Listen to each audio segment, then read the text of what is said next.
মোৰ অসমীয়া পাঠদানলৈ তোমালোক সকলোকে স্বাগতম জনাইছোঁ।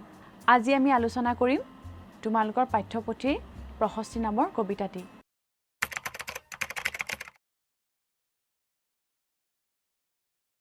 আজি আমি পঢ়িবলৈ লৈছোঁ আমাৰ পাঠ্যপুথিৰ অন্তৰ্গত গদ্যাংশ অংশৰ আন এটা নতুন পাঠ, আৰু এই পাঠটিৰ নাম হৈছে অৰণ্য যাত্ৰা।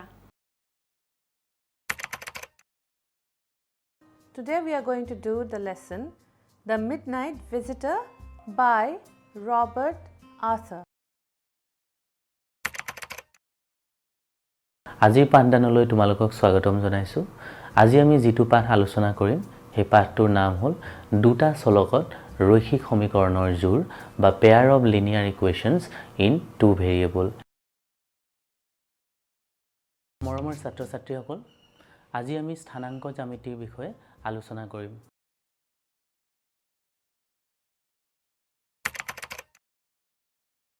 আজি আমি আলোচনা কৰিম দশম শ্ৰেণীৰ বিজ্ঞান বিষয়ৰ অধ্যায় 7 আৰু পাঠটিৰ নাম হৈছে নিয়ন্ত্ৰণ আৰু সমন্বয়। আজি আমি তোমালোকৰ পাঠ্যপুথিত থকা মানুহৰ চকু আৰু বাৰে বৰণীয়া পৃথিৱী নামৰ পাঠটো আলোচনা কৰিম। আজি এটা নতুন পাঠ লৈ তোমালোকৰ আগত উপস্থিত হৈছোঁ। পাঠটিৰ নাম হৈছে শক্তিৰ উৎসসমূহ।